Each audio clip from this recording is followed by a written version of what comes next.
බෝධීන් වහන්සේලා වඳින අයට, පුදන අයට, සත්කාර කරන අයට ප්‍රධානවම ලැබෙන පුණ්‍ය විපාකේ තමයි නුවණ ලැබෙනවා. බෝසමිඳුන් වඳින අයට නුවණයි ලැබෙන්නේ. බෝසමිඳුන්ට පුදන්නේ නුවණට පුදන අයයි. මේ බෝසමිඳු මුල තමයි අපේ බුදුරජාණන් වහන්සේ මේ සෙලවෙන්නේ නැති, කම්පා වෙන්නේ නැති හිතකින් හිටපු තැන.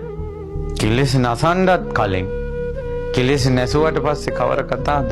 දවසක් බුදුරජාණන් වහන්සේ දේශනා කරනවා, මාරයා බුදුරජාණන් වහන්සේ බය කරන්න ගල් පෙරළුවා. ඒ වෙලාවේ බුදුරජාණන් වහන්සේ වදාලා, එම්බා මාරය, අරහස් පලාපං, අරහස් පලාපං කවා. මේ පොළොව කෑලි කෑලි වලට කැඩි කැඩි යන විදිහට හොල්ලපන්. හොල්ලලා බලාපන් මගේ හිත හෙල්ලුණාද කියලා.